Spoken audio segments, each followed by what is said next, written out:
Hi guys, it's me, Evan. This is my second vlog, although I feel weird saying next. This is like the third one I've recorded today. Um, so I figured it was time I updated. It's been a couple weeks since I last did. Lots going on. It's been pretty crazy.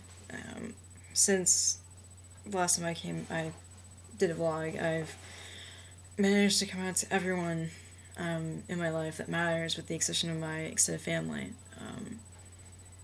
Parents are struggling with it still. They're struggling more with the physical transition aspect, just the normal grievance process. I mean, they're trying to adjust the fact that they're no longer going to have a daughter and they're going to have a son, and it's going to take some time. Um, I think the big thing for them is they're really afraid for my safety.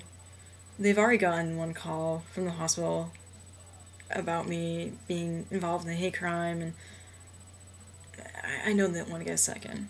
And I know that that's still pretty fresh in their minds. I try to keep reminding them it's still pretty fresh in mine.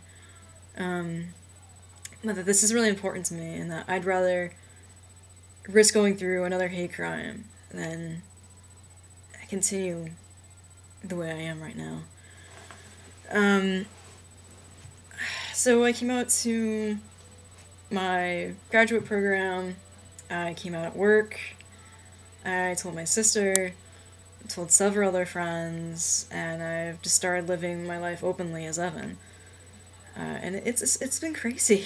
Like, in a matter of like a couple of weeks, all of a sudden, like my entire social world and professional world, like knows that I'm trans. Um, and I've been really fortunate. I haven't really faced any backlash.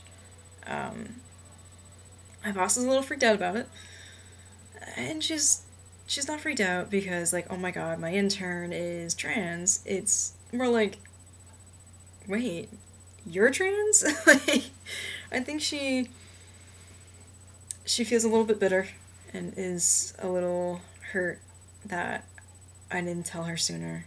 A big part of social work is being open and honest about our feelings. Can you tell I'm not one of those touchy-feely social workers? And I think she's a little upset that I didn't confide in her sooner, that, I thought something was going on. So, um, but the big update is that I finally made a decision about transitioning, and I am going to pursue testosterone. And in fact, I am in the process of pursuing testosterone right now. It feels a little bit crazy. I kind of, I feel like I might be rushing it a bit. Just because, I mean, I just started seeing a gender therapist like a month ago. Um, but then I look at all the other extenuating circumstances, like the fact that I've been questioning my genders for the past 5 years, the fact that I've been in therapy for the past, like, since September. Um, but mainly given um, the most recent things that have happened to me, I've been feeling really, really emotionally withdrawn, which for me is pretty scary because I'm pretty upfront about how I feel, and I may not always cry in front of people, but I don't hesitate to get emotional. I wear my emotions on my sleeve, except for like getting really upset. Um, and it's not that I've been antisocial. I've definitely been going out having a good time. I'm just not letting people get close to me right now. The people that I am really close to, I'm not opening up to them the way I used to. And the new people in my life, I'm not letting them in. And I think for me, it's just, I don't know how I want to be perceived right now. I'm looking back on my past and re-examining, who I am and what parts of myself have I been hiding the past couple of years, and what parts have I been over-exaggerating. And I'm finding mainly, like, it's, my masculinity and my femininity and the things that go along with those traits. Um, and, I found that I really was over-exaggerating my masculinity in certain situations, but I was never trying to be a guy, I guess. Like, I was desperately hiding that. It was more I was being a drag king, or I was just having the bravado of being a stone butch, and like there was no gender attached to it almost. And then I was really detached from my femininity. I didn't want to be trendy. I wasn't emotional. Like, really was despising those things. And now I'm seeing, like, those are things I was, letting my gender control. And so until I really get a better feel of what I've been hiding and how I want to be perceived now, I'm really struggling to connect with people. Um, so I'm hoping going on testosterone will kind of help me ease into that process. By no means is it going to fix it. That's going to take a lot of work up here for me to do. But I'm hoping that once I can connect to my body more, I'll be able to connect to other people more. And the other part is too pronouns. Male pronouns feel so much better than female pronouns, but they're still incredibly awkward and weird right now. Um, and it's because I kind of feel like I'm deceiving people at times. Like, I know in my head I'm masculine and I am closer to male than female, but I think, it raises questions when I get male pronouns and people are reading me and it's uncomfortable. People are trying to figure out, like, are you really a guy? No, you're a girl, but why are they using it? It's so complicated. And I'm just tired of it. So I'm hoping once I go on T, like, male pronouns are going to feel a little more natural and it's going to raise less questions. And I'm not saying I want to go stealth. I just want to be able to connect more to myself and my friends and just reconnect with myself, really, because then I can start reconnecting with everything else in my life. So that's kind of like the big update. The other thing is I'm kind of now adjusting to reality. Like, what is my life going to look like now that I'm a trans man? I'm kind of like readjusting my life goals. Like, I've kind of always wanted to be a parent. And now it's like, okay, well, I'm not going to be a mother. I'm going to be a dad. Yeah, like, I'm going to be a dad one day.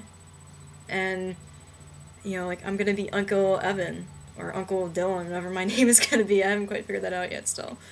But whatever, it's going to be Uncle so-and-so, not Auntie Leslie. A bunch of things like that. Like, it's been an interesting mindset. But also, along with that, it's kind of the reality of how I need to start building up my tough skin. I built it up when I came out as gay, and I need to build it up now that I'm trans. I had my first experience that was anti-trans personally for myself. And that was trying to get a referral to see an endocrinologist because I have an HMO. So I can't see a specialist without my PCP's approval. Which isn't a big deal, but my PCP is this 70-year-old guy, and he's a sweetheart, but we're from a really conservative area. But he isn't the one who did this. It was his secretary, and she was very combative. I kept insisting that I was wrong, that I didn't want to go on testosterone. Instead, I was just confused. I wanted to go on estrogen because that would make me more feminine. And that would help me connect better to my female body, because I couldn't change to be masculine. So that was an interesting conversation. And it kind of, like, it was a slap in the face, and it was like, alright, like, you're going to face this the rest of your life now. People are going to question you about this. They're going to give you a hard time, and you have to be ready to defend this. So, I'm working on it. The other... I mean, I guess it's really in terms of, like, transitioning. I'm trying to cram it into, like, under 10 minutes so I can upload this into YouTube in one solid segment. That's it really transition-wise. And honestly, like, my life is amazing right now. And I keep saying this because it's true. Like, I love my life. I've got, like, the best roommates. I'm in an amazing program. I love my internship, which may turn into my job. I'm graduating in May. And I've just been surrounded by love everywhere I've gone with this. Really, there's only one major letdown in my life right now, and that's completely unrelated to my transition, and it's incredibly unfortunate because they had a big impact on my transition in a very positive way, and I wish we were on better terms, but unfortunately, because of my actions, we aren't, and that's really the only negative thing in my life right now, and as hard as it is, considering everything I'm going through, if that's the worst thing I have right now, I'm doing pretty damn good. So, hope you guys are doing great, and I'll update next time I get a chance. Alright? Bye, guys.